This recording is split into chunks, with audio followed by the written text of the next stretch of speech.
Andrea, today we are discussing Mystery 101 Killer Timing. Was this one that was an explosion of fun and excitement, or was it just a bomb? Bum, bum, bum. Yes.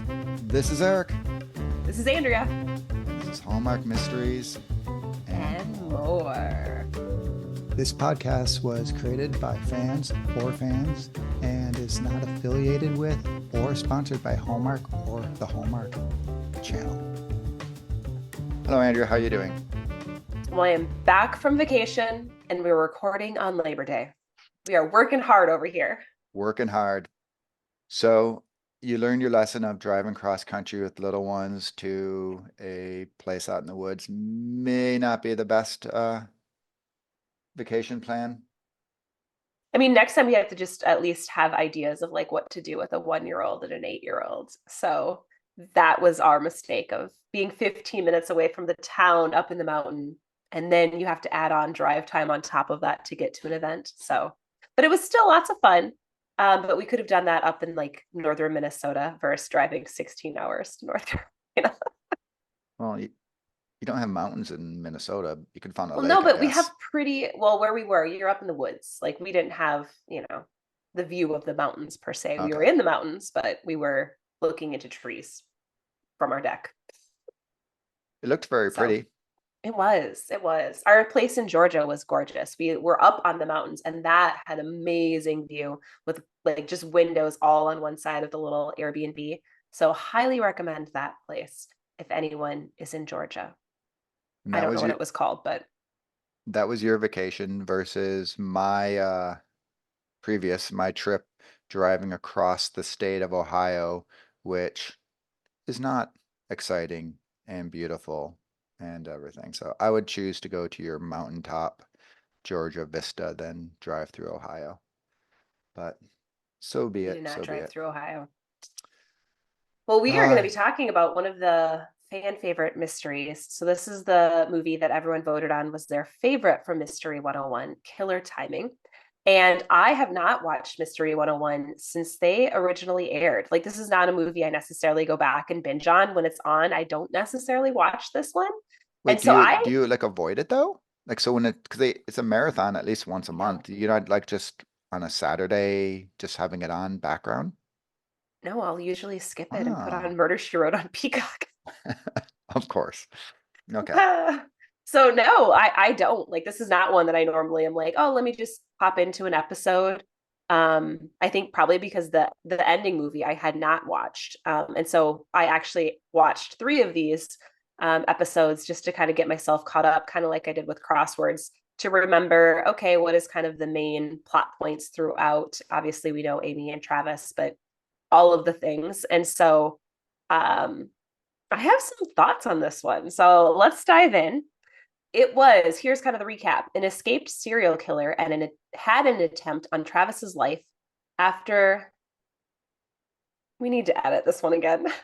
Are you going I off copied are this you from going off IMDb. IMDb? Like, what in the world? IMDb are like just Joe Schmo people can write whatever it is. I guess, because they're like not good descriptions. Pause, please. All right, here's the recap from the movie off the top of my head because the IMDb one is another nightmare. So this one is the one where an escaped serial killer has an attempt on Travis's life, or so they think. And Amy and Travis team up with an FBI agent who is also Travis's ex. And so this is kind of the one where Amy is looking for the new dean of students at her college. And so it's got a lot going on. So would you like to share what you thought of this one first, or do you want me I to dive in? I will go because I think I may shock you. Oh, Are you ready? okay. I'll lead with my ranking. Okay. A 5.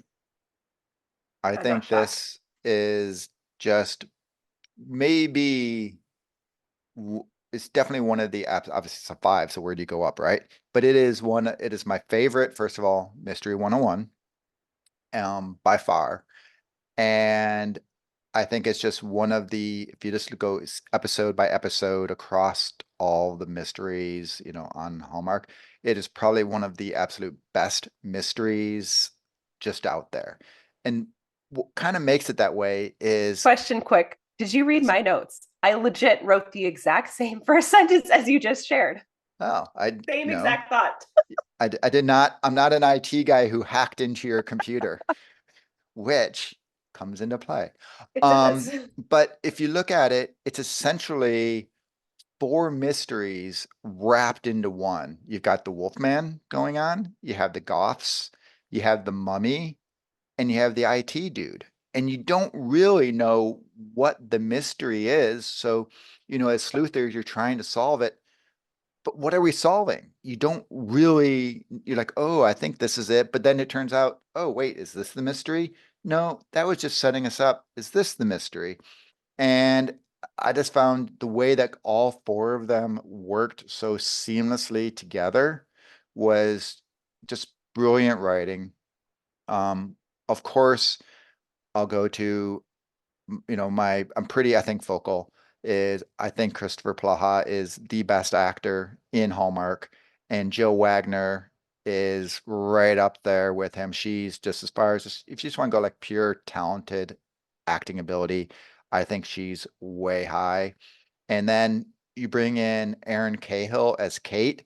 She's another one of those who I think is like, I think everyone on Hallmark, they're talented, right? For the most part. There's very few who are like, you're like, oh, maybe not. Like, they come once a year or something like that, right? But Erin Cahill, like, of all the people they could have gotten, there is a short list of people who I think could hang with the two of them. And I thought she did it beautifully. I love the way that they worked her character into it. I think it totally made sense. It added some depth to the background of Travis, who kind of usually avoids his background. And, when you all of a sudden you have Aaron's walk right in, you can't really avoid it at that point.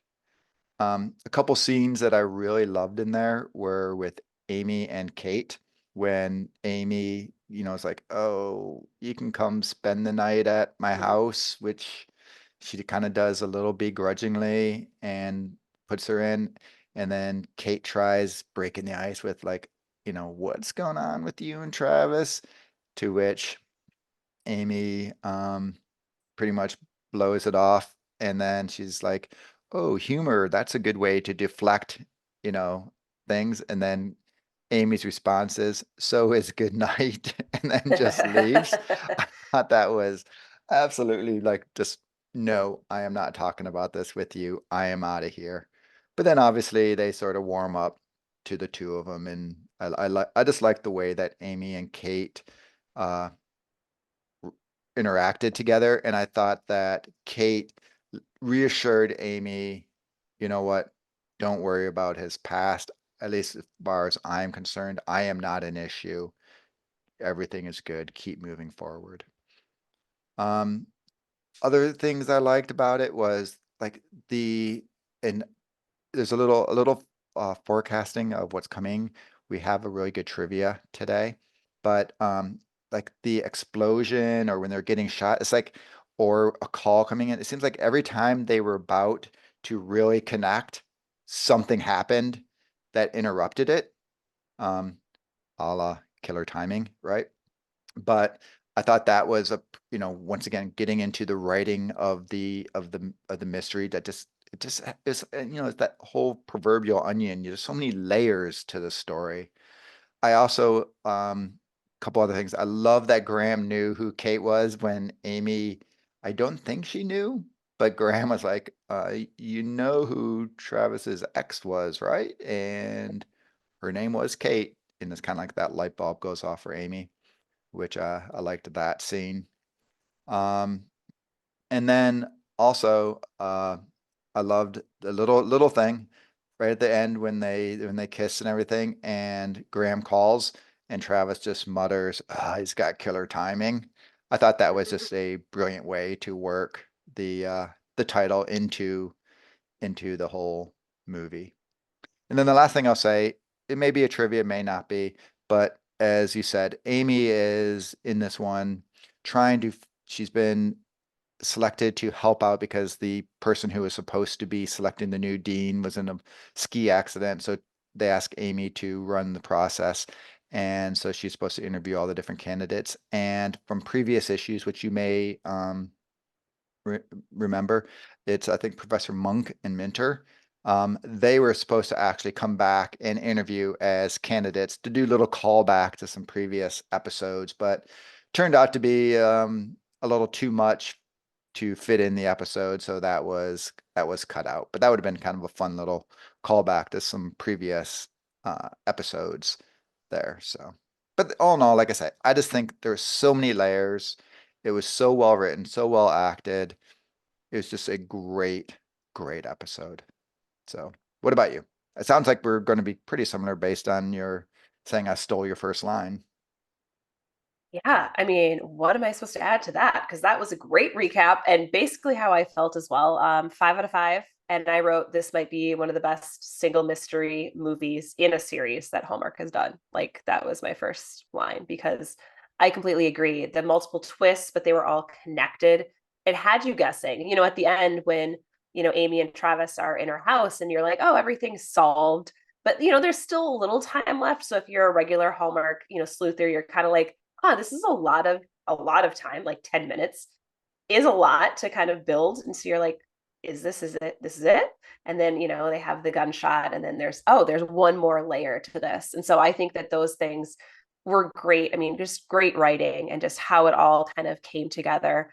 Erin Cahill, love. Like she is probably one of my favorites. Her and Emily Absolutely. Ullerup are my kind of top two. I love both of them.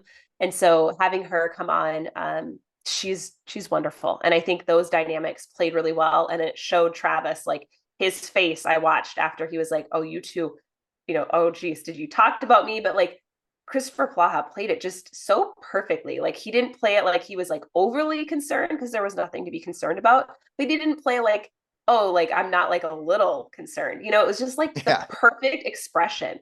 And so, speaking of him and his acting abilities, could someone else have pulled off that face and just that right, just perfect for what Travis Burke, what we've known him as to be. I think that was great. I loved that they left us with the Alistair and the brother missing. So at the end of this movie, they left us with that. And then that next movie, that is the movie. And so I think that they did a really good job of, again, John Christopher Plummer putting those in there and just like, hey, this is what we're going to do. And just as he ended that last movie, like he had a plan for the next movie. And so I like that in his writing and that we kind of go on this journey. And it felt like more than just, some of the mysteries, they feel like just self contained, 2 hour blocks. Like, here's your mystery. Whereas these really do feel like a series and it's ongoing and we're really getting some movement to the story. And so having watched this again and having watched, 3 of them again, I'm like, wow, this actually might be moving up in my, will it be a top 5? Potentially in terms of this as a series. I mean, it's wonderful. It's wonderful how it's all tied together. And I can definitely see why this is always a fan favorite. And maybe in the future we'll get more of these where they start to intertwine and so we can kind of build on this and build characters. I think that's why this one is probably such a big hit. I agree. The interesting thing, like you say, how they do intertwine. The cliffhanger was actually filmed later. That wasn't the original ending. Mm-hmm. And Hallmark said, hey, we want a cliffhanger for this going on. And when the whole mention of Alistair early on with the salt pig, like, didn't know that there was going to be that or sixth episode with it, but they came back and reshot that as the cliffhanger. But I think they learned their lesson. Don't ever do a cliffhanger unless you for sure have that next episode coming, right? Yes. So, but Agree with yeah, that. I agree. And you're right. Now that you mention it, like even, the ones that I love, I'll go Gourmet Detective. Sure, they progress and, Curious Cater, they progress and you see like the relationships and things like that expand. But the actual story, you're right, they are still fairly capsulated amongst themselves. Whereas Mystery 101, sure, it still has that, but then there's little notes that do continue through that tie them together probably more, you're right, more than any other think Hannah threw out Swenson there. tried to do that as well, but then the same kind of thing happened to them. They kind of got burned with Cameron leaving, and then they kind of were like, "Whoop, okay, about take. We gotta, kind of But rewrite Mike," because they had that ending where, oh my goodness, did they break up? Obviously, they, Cameron was in that next movie, but then, departs after that, and so maybe they had a different progression of, they probably did, of what the story was going to look like, and then had to kind of turn it around. I hope that doesn't mean that Hallmark will go away from that, because I still think that this makes a better series than ones where we get just the self-contained one-off. I don't mind a few of those, but I also really like how they just, one flows right into the next. I wonder with like Jane, since they're going to be doing Yeah. them right in a Yeah. row, if there will be some of that a little more tied together, Yeah. considering they're because they were probably then because part of the thing too is if you think about just how they make them, say they have two mysteries a year for most of the series, right? Going just back in time. They're written fairly, months and months later. Whereas if doing like Jane and they're gonna, hey, we're gonna film these all in a row, they're probably written kind of at the same time. So to have that consistency in there and some of those little ongoing things probably is going to be a little easier to do because I'm not saying like the writers don't go back and or remember everything they did, but when they have a long gap between the two, It's easy to that's why it forget probably comes details. out that way, right? Yeah. So yeah, that's interesting. So Well, all what right. about the mystery minute? What do you think there? I'm gonna go back to the fact of it just being those four layers. Like, did you have any idea there was even the actual mystery that was the mystery in this one, right? The IT dude. Like, you didn't even like you said, you thought things were wrapped up. You thought the Wolfman was the actual mystery, and the Wolfman turned out to be a red herring, right? Mm-hmm. Instead of being a character, it was a whole mystery that was a red herring, where that's what we're all focused on, only to find out the real killer or attempted killer um in this instance was actually completely separate character that wasn't even on our radar. So, we always talk, oh, were you surprised? Not only was I surprised he was a killer, though he did seem a little shady, but whatever. But not only was I surprised that he turned out to be the bad guy, I was just surprised that it even turned out to be a mystery, and yet it fits so perfectly. So, I have to say, I loved it. And the irony of this is, and why I think this is just the best episode. And I don't think it's a knock, and we've talked about this before. Usually in Mystery 101, I can figure out who the killer is because you sort of look and it's that one person who comes in who kind of has this little role, but they don't have enough of a role, but they get on the radar, and usually they end up being it. But because it's so well acted, because the character is so well developed and the stories are so good, it doesn't bother me at all. It's not a mystery that I watch trying to solve. It's a one that I just get engrossed in, right? But this one, no idea. Like I said, because I didn't even know it was the mystery. That was such a surprise. So loved, loved, loved, loved the mystery minute or whatever the mystery element of this one. How about you? Yeah, I mean, that's the same. I love how sometimes we talk about how things feel like they didn't get enough screen time, but I think they did a really good job again of playing out all of these mysteries and putting enough screen time with them. So we didn't feel like we were shortchanged anywhere. I didn't feel like one should have had more screen time. I think they wrote it really well in terms of like, hey, I got just what I needed from, the Wolfman. I didn't need much more than what I got of him. And the Goths. And just as how I had said with the True Justice, how I felt for the killer, I felt for the Goths, like, and they have to go Right, to jail for like, they felt like just such an innocent people. Obviously, they had some fraud in there and they blew up the house and all the things that could have killed Travis. But like, you still felt for them, like the right, way they portrayed that, like you felt empathy for them. And even the neighbor, you don't really know what happened there with the wife. They didn't go down a huge rabbit hole. And again, we didn't need a ton more than what we got with him and how he, killed his wife and left her there.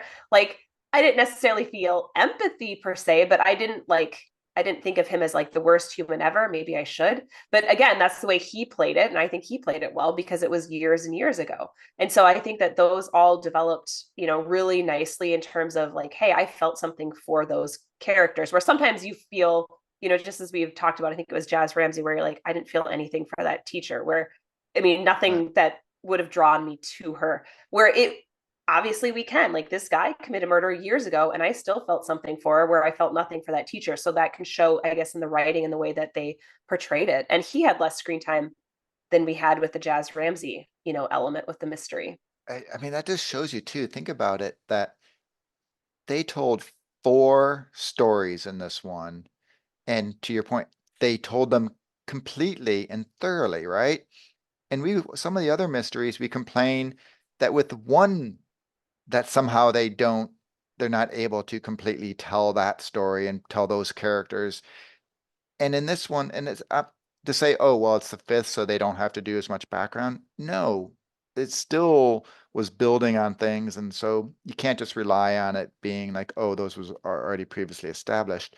They told four stories completely. So yeah, it's just the brilliance of the writing of this one. What about the romance? They kissed, right? What else is there to say? Waiting and waiting, and it's like in the episode, like I said before, you're like they're come together at dinner, and kaboom, they're in the kitchen together, and pow, they're in the car, and all of a sudden, phone, like everything, and then finally at the end, like Travis is just like, screw it, I am coming in, I am kissing you, it's happening, and the kiss everyone wanted. So fantastic. Yeah, I mean, I feel like it was the sizzling chemistry, but again, just as my complaint with some of them, sometimes they take too long. They take too long to get there. Like, some of them, it makes sense to drag it out a little bit. This one, I feel like they could have done a couple movies ago.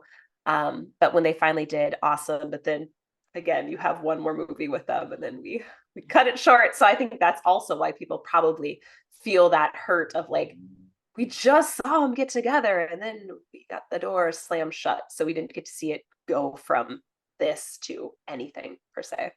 Yeah. And I'll say romance round, I'll throw it in there. I think there's like the one man romance, but relationship. I did like, as I mentioned before, how Kate and Amy actually connected. I do like Graham and Graham's relationship with Travis is you Oh yeah. see that they clearly talk, communicate, and everything. Oh, by the way, going back to a little bit of how they interacted. I love when Travis introduced who Amy is and says that she's basically an English teacher who consults and oh, what are you? Or she's a professor consults. Oh, are you like sociology? No, English. And she's like, huh. And it's like, oh yeah, mystery fiction, of which she's like, really, that's super interesting because Travis hates that. And so you see how much Travis' character has really evolved. And it's through he just embraces who Amy is and what Amy brings and all of that, and then as well as obviously his relationship with Graham, and he gets the book and reads it in the weekend kind of thing. So there's a lot of the relationship in addition to just the romance, but at the end of the day, the kiss, right? Well, who is your standout character for I character don't even know corner? why you have to ask. Of It's course probably the it's same as Kate. mine. Yep. Kate is same with you. I've got my Am I naming my them Mount all? Rushmore, and it is Taylor Cole. It is Brooke Burns, obviously. It is Aaron Kimberly Cahill. Sustad and Erin Cahill. Like those No, Cindy four. Busby. I We talk love about Cindy Cindy a Busby. I lot. think she's adorable, but like Didn't quite make she's it. it's just a different level, right? Cindy Busby just makes me feel good and that she's happy. I love her and stuff like that. But the Mount Rushmore, it's those four. Like if there is a movie on with them, I know it's going to be good. I know I'm going to like it. Even we both talked about this before.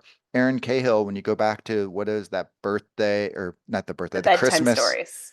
the It's the one where bedtime yeah, the bedtime stories. stories. Like it was so good until that final 15 seconds when the guy came back and ruined the movie. But up until that point, she was just brilliant. Loved her. And like I say, her ability is just next level. and I love Erin Cahill. She's can do no wrong, right? So it's got to be. And it just makes me wish and want, and I'm going to keep on my little mission of getting Windy City Mysteries, the prequel to Mystery 101, right?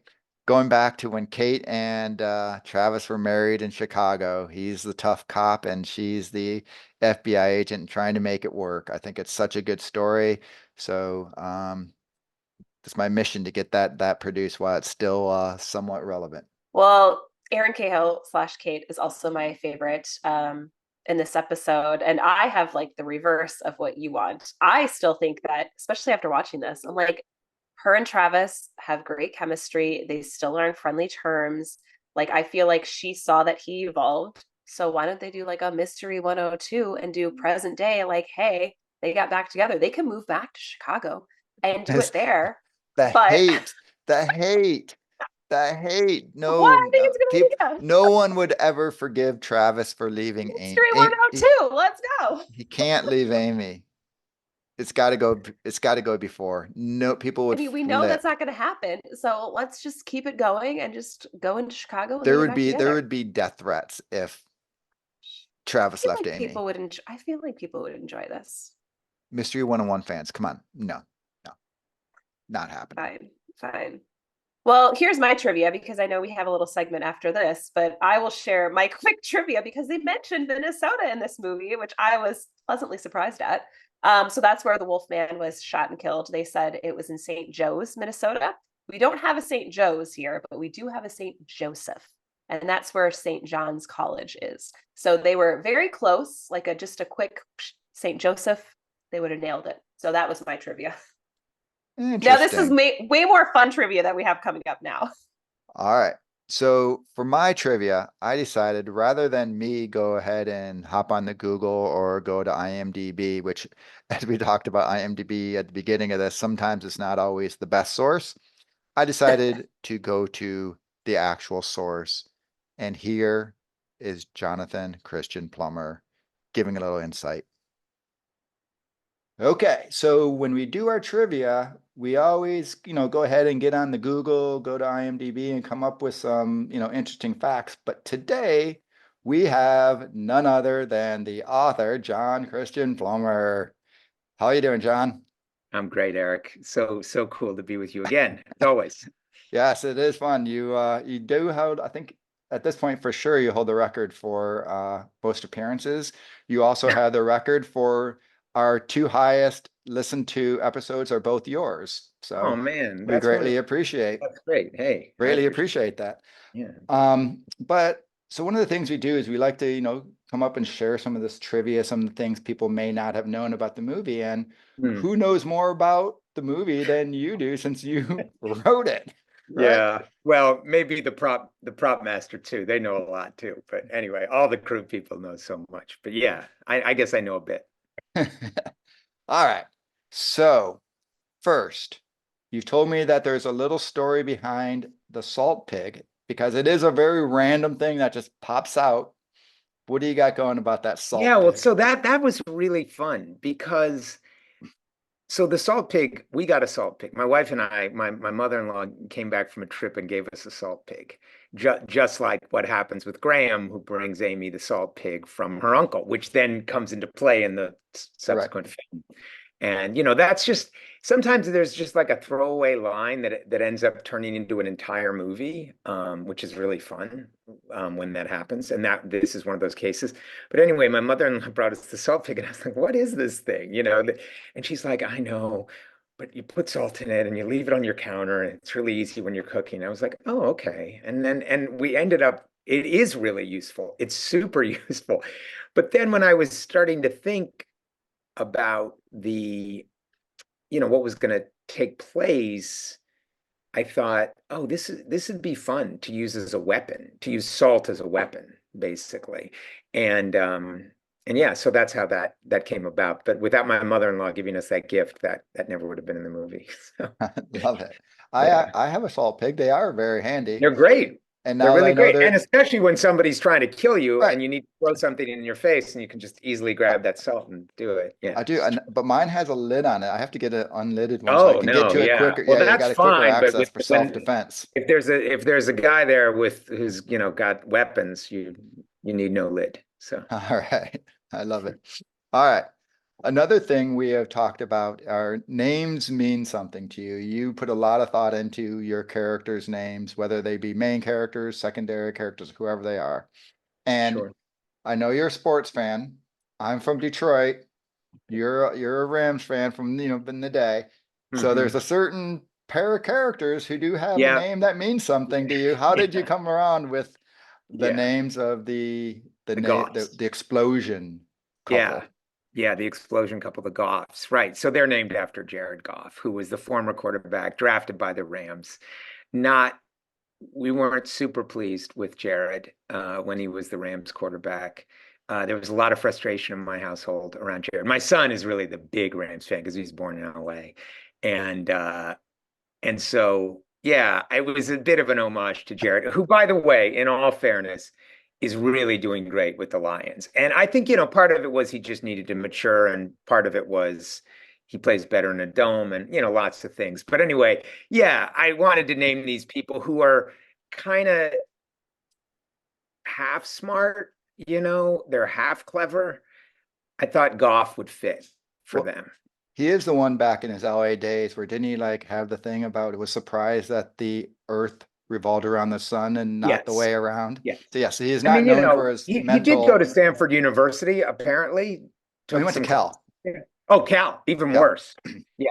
So, Yeah. but yeah, I don't know. All right. I'm not Yes. quite sure how he got out of Cal, but anyway, He could throw the ball very well. Being a yeah, Lions fan, I am happy with golf. And the funny thing is when you like hinted about that, I was like, how did I watch that and not put two and two together with golf? Because once it's an again, the unusual name. name, I mean, it's funny what you say about names because sometimes names should, all names have meaning, of course, right? I mean, like literally every name means something, right? If you go to the etymology of the name, like Plumber, is somebody who digs in the earth, right? And plum and so, but then sometimes too, I just like to reference, obscure sports figures, or kids I grew up with or whatever. So, no, yeah, I love it. Like I say, here it especially is. for Sonic. What's the thing of, and this is the whole trivia thing, we watch the movie, we don't know you Right, personally in there. And then here's like the thing, the salt pig comes right, from you know, right. Yeah, a the person's gift we story, the actually golf. got. Yeah, yeah. We're watching, Yeah. golf have a terrible Super Throwing a little Bowl. shade at the QB. Right. And so we're Yeah. going to make Yeah. Yeah. the couple who can't get away with the blowing up a Yeah. murder or whatever, blowing building quite right by golf. Yeah. Okay. All right. So another thing you talked about is that there's some like timing. The name obviously is killer timing too, but there's Sure. some like thing about when the explosions happen and the accidents and Well, things like everything. everything. So There's like a synchronicity to it. Amy has that speech at the end where she says, "This week has been a textbook example of Jungian synchronicity." And it wasn't just the way the coincidences lined up, the events themselves were all about timing. The chemicals being timed to explode, the timing of Breyer's ski trip, the synchronicity book falling off the counter, and Joe getting his job offer right as Tabby was going for her promotion. And then there's our timing, which has been a little off, and and that's what leads into the big kiss. But yeah, so timing, and this whole idea of Jungian synchronicity, I was just really interested in that. I mean, then that all came from the idea. So we wanted to have an explosion. I mean, like sometimes these come from weird places. You just start with, hey, you know what we've never done? We've never done an explosion. Let's do an explosion. Let's blow a house up. And Wait, can I quickly? So that's basically when you're getting ready to do the script, sort of the feedback you got from the not network. It even was the like script, but like just the pitch, actually, just probably at the pitch level.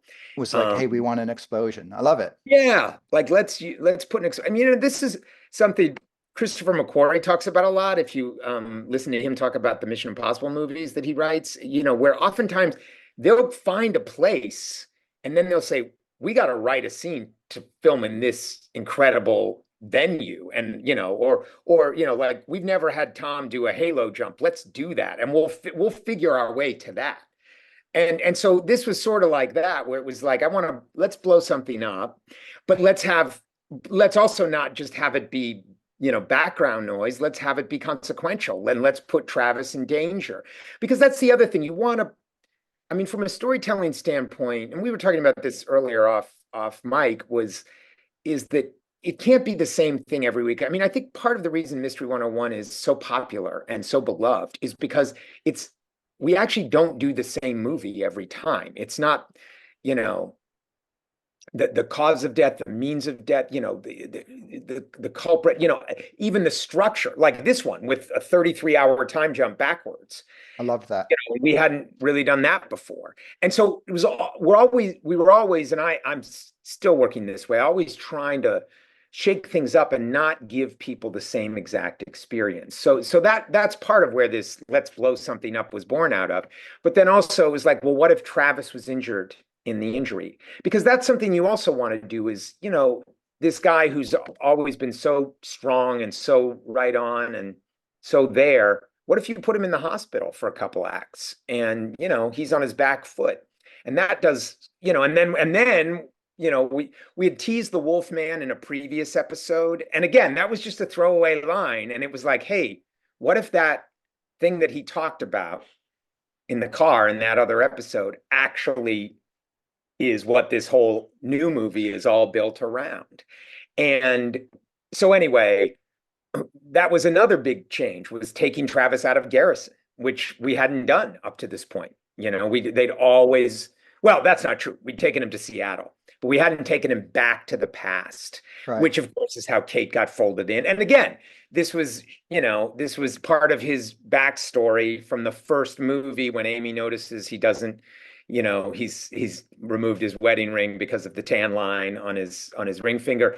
And that was just a little line, a little detail about him, that he was divorced. But then we kind of explored that a little bit in subsequent episodes. And then we thought, look, this is a real opportunity because really that makes it not just about timing, but about time itself, because he has to go back in time in a way to do the Lewandowski trial, and a detective has to do that. They have to go back and remember things that happened 2 years ago sometimes. In this case, it's like a couple of years because of all the appeals and everything. And so but it's also him going back in time to this relationship with this woman that he was married to, Right. And so I actually, before this Zoom, I looked it up, and the word timing appears 12 times in the script, and the word time appears 24 times. So it's a lot about time and timing, and of course this Jungian synchronicity. And originally in the script, Amy was actually teaching also in a different class scene. She was teaching from T.S. Eliot's poem Burnt Norton. Time present and time past are both contained in time future, and time future contained in time past. This poem, and because it was one of my favorite poems, and I love Eliot. He's one of my favorite writers, and he's so obsessed with the way that the present, the past, and the future are all contained, all self-contained. They contain each other. And so I thought, oh, if we're going to do a movie about memory and about the past, and then of course the whole Breyer case is really about the past, right? And this it's really like the coldest case they've had up to this point. It's a real super mummified cold case. Yeah. And then so that was all part of it. But then the Jungian idea of synchronicity, and that things that happen in synchronous time have deep meaning, as Amy teaches in the first lesson. And so looking for that too. So what was the meaning of this? Well, the meaning is that, I mean, you can, if you were an English professor like Amy, you would probably read into it the fact that, Travis's heart is bursting for Amy. And, so the explosion is like, the meaning of that explosion is that they're getting closer together, the deeper meaning of that. And the explosion actually forces them together. And that's the time we first see their first on-screen kiss.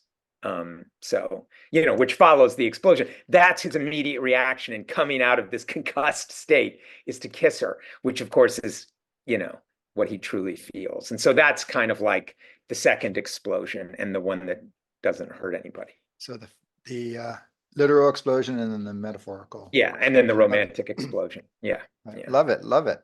All right. Is there any other like things us viewers may not have caught in this script? Because it's obviously we look at it in a superficial level, and then there's all these things like deep down that you're weaving in. I just have to ask quickly I mean, though. I'll tell you a funny Oh, yeah. trivia tidbit. I had originally wanted there to be scenes where Amy was working with the team on reviewing the different tenure files, and we were going to bring back Professors Mook and Minter, who were both from the original Mystery 101, and they were going to be in the. It just got too complicated. It was too many people, too many scenes. So, it was easier to truncate that. But that was kind of a fun A little little callback. trivia thing. Uh, Yeah, we were always trying to build on everything with the show. I mean, I loved you didn't mention the twins. I thought it was fun to have twin. I love twins, and so here's a little trivia thing. That was a hat tip to our executive, our producer from Hallmark, Holly Overton, who was my executive on many of these movies. It was brilliant, really, really incredible producer and creative producer, and she is an identical twin, and her sister is a mystery writer, among other things. oh, She's a nice. TV writer. Yeah, so that was a little very down low homage to Holly and her sister. I'm married to an identical twin, so Oh, though wow. though they get along, they are not Yeah, fighting no, and that was fun too. I mean, I that do was really, and that that was funny. And like it was great too to give Bud, again, and the idea of like seeing other colors of people. Here's Bud having like this kind of critical role in, in right. solving this mystery and because of his relationships to these two guys. And I thought they played it so well. Those guys were so well cast. It was really good. I So love the scene when they were unlocking the whatever the locker there, and yeah. the guy's like, "Well, I wanted to help you," and the other one's like, "No, I also wanted." Like how they're like literally will fight over anything and Yes, yes. everything. Yeah, the one-upmanship was great. But yeah, no, so I think it was really, to me, it was, I always like to make these movies about things, and more than just the case, that there's deep meaning, as Jung would say. And Simenon, who wrote the McGray books, was really influenced by Jung. And so, you know, I always hope in my heart, oh, this will make people want to go read a Simenon book or go read about Carl Jung or maybe even read some of Jung or you never know, but hope springs eternal. So All right. All right. Well, thank you very much for coming on. I think thank you. this is going to be the most interesting trivia one we have ever had because once Great. like I said, we Well, got to I'm go to happy to the come back, source. for So, this whenever. and yep. And so we're looking forward. I know you're working on things, so looking forward to Yeah. when those Stay tuned. can be Stay announced and come out and be public. And you're one of our absolute favorite writers. So thank you Thanks, very Ed. much, John. Thanks, man. All right. Well, I hope you found that very insightful. So I'm actually going to have to go back and listen to this because I missed the interview with him. So I can't wait to hear what he says. But now we're on to our Hallmark and chill. So, of course, myself, I have a Murder She Wrote one. I feel like I shared this one with a different movie, but I will just do the second part of the episode. So Well, there it's are the, only 160 something or whatever it is to I choose know. from. So of And course I you're going feel to like have to double up. I feel like I did already pick this one, Mirror, Mirror on the Wall, but this is part two. So it's a two-part episode. Um, and mostly just because it has a couple different mysteries that they're pulling on in this episode, because again, it's a two-parter.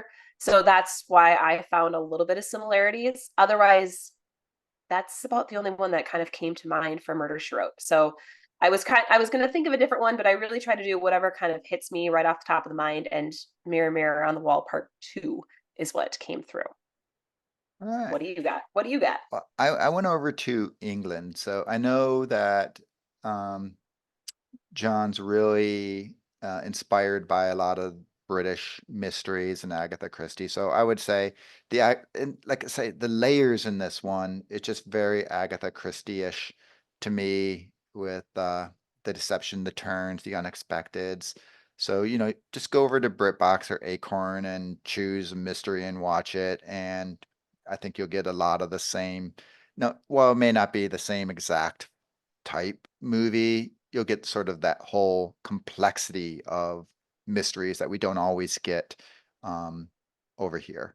So, and then the other one I'll say is that Harry Wild. I talked to you about this one as well, and this is over. I think it's Acorn. I don't think it's BritBox, but it stars Jane Seymour, who's a retired English professor who turns sleuth.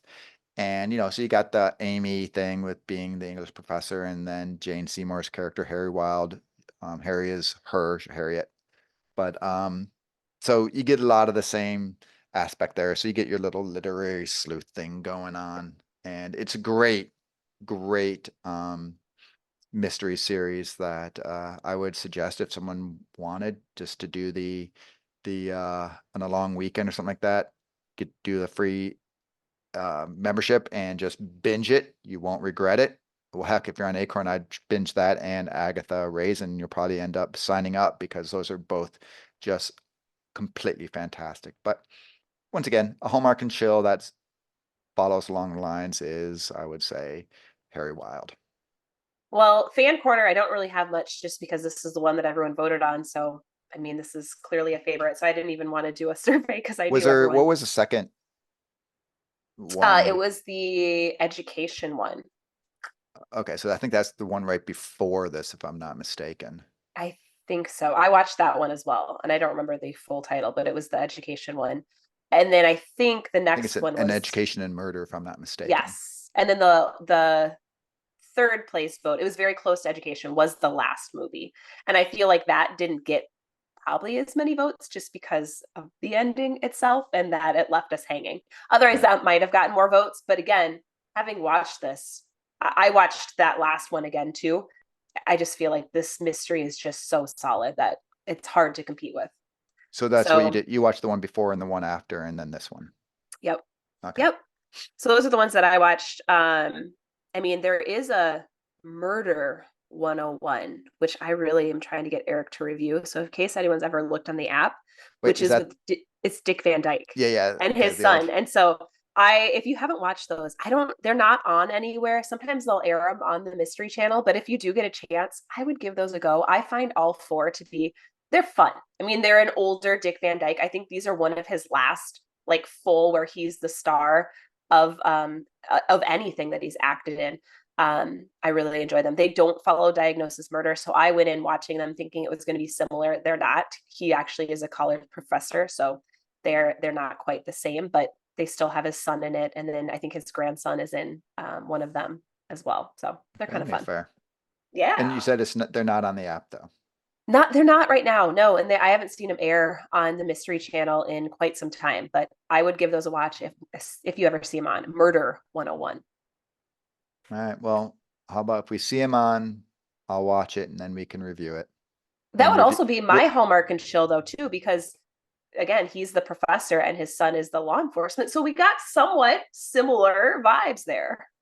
Though I don't know if it's really good to go ahead and okay, here's the movie that we reviewed, but you're never going to get a chance to watch it because it never airs and it's not available Maybe on on the new streaming. Hallmark Plus, then maybe they'll have those. That's my hope. Fingers crossed. Yeah, I heard back from Hallmark on it, and it was still a little vague on what exactly all is included. They basically Mm. said that they gave me a number of hours of Hallmark programming Oh that is wow. going to be available. It's like 34,000 hours or something Oh like my that, gosh. of which I don't know what that means. Like, I guess I could start doing some math and back into how many movies that is, and they didn't break it out, of course, other than saying it will have mystery content and existing content plus all the new stuff going. But as far as I So think will whatever it is, have all of our old mysteries? Like how we can review the mysteries now because they're all on the I'm Hallmark now? Are they gonna pretty keep them there? certain everything that's on the plus, or excuse me, the Hallmark Now app will be Will on stay. Plus. Great. And then once again, it was very vague and a little confusing the way that they were worded it, but it seems like then what happens is it'll be somewhat similar to like a Peacock. Something will air on the network, and then later, a few days later, whatever day later, after a window, it then transfers over to the app, which right now they sometimes do, sometimes don't. It seems like more of the new things stay on Peacock than get over to Hallmark now, but This is interesting. so yeah. Will they continue the Peacock, or will that deal be done? That is being, at least for the near future, is continuing. Okay. Just so people know, if they watch it on Peacock, they're like, oh, are we losing that? They'll Right. still have that option. Okay. Yeah, all of those are good to know. And our goal for next week, we're going to have, hopefully, fingers crossed, as long as timing works out, a couple interviews that drop, as well as we'll review the new Jane mystery, as long as we can get it. Airs on Tuesday. We usually record Wednesday mornings. And so we're going to see, as long as we can watch it before, we're going to try to get it out for you, hopefully next week, the one that will air on the 10th. So I don't know what that one is called. I don't know if you don't. It's like the prescription one. Okay. So Deadly Prescription or something like that. yeah, so we'll do that one. And then in terms of like how we're going to air the Jane ones, we might take like, the next week we'll do the new cases, and then we might have another Jane one after that. We are going to try to space them out so they're not all back to back, and it will give you time to watch them, because we know you all are busy and you probably aren't going to be watching all of it in real time. Maybe some of you are, maybe some of you aren't. So we'll get those to you. And then for those who don't If your have the name's app, Andrea, you will be watching them as soon as they are available. and as long as I have time, carve out my Tuesday night. And if you don't have the app, because I know some people had said they're not going to get it, but still wanted to listen to our reviews. So we'll kind of tell you like, hey, yeah, this is actually worth getting the app for Hallmark Plus if if they're all proving to be really good, or, maybe hold off for another month or so. So we'll let you know. I don't know, man. They just keep, when you see this news about all the programming that's coming on to the app. It's a lot. I know it's a lot, and there's all the different things when you start adding them all up. But if you're a Hallmark fan, $7.99 a month. If you do the annual, it's $79. So you could basically get 2 months free. But you get the $5 coupon, which you can use in the Hallmark That's store what I think is really nice. every month. Yeah. So the Crown Reward. So if you buy a card, if you bought like a Hallmark card or a card every month, like you get a free card basically. So that's kind of nice. That's what I was going to use it for. You're going to get free. They have like free digital cards that you're going to be able to send, which I don't know. I'm like hoping they're like tied into the Hallmark channel, where you can send like a card with, we'll just say, since we both love her, an Aaron Cahill birthday card or something like that. I don't know. I have by the way, no information that is the case. I just know like that is one of the things you have access to as being a member, is there's some benefits within the Hallmark, beyond the channel, the Hallmark company as well. You have a whole bunch of benefits that way. So it just, I don't know, for, people like us who are just big Hallmark fans, who like the mysteries, who also like the rom-coms, it just, I don't know, seems like, for me, and we talked about this before, I probably would be watching it a heck of a lot more than I watch a Hulu. So if it really comes down to the $7.99 and I'm getting into budgeting and things like that, probably dump the Hulu and, keep this. So Dump Netflix. It wasn't for my 8-year-old. I don't know. I watched some Bridgerton. I do enjoy that, but I don't watch it enough. Like it's only a couple of those. Virgin River, but again, some of those have. I know, but once they air after a few seasons, I see it's hard to keep that momentum because they air so spread out. Am I going to be super disappointed in not seeing either of those ever again? I don't think so. So that's also interesting. Just our way, actually, you know what? Take that back. I need my Netflix because Anthony Edwards is going to be on a big NBA documentary like they did for like quarterback, only they're doing it for the NBA. So scratch that. I need my Netflix right now. Got to watch that. On that note, we need to go have lunch. All right. Well, it was fun. We will talk to you soon. See you later, Andrea. Bye. Bye.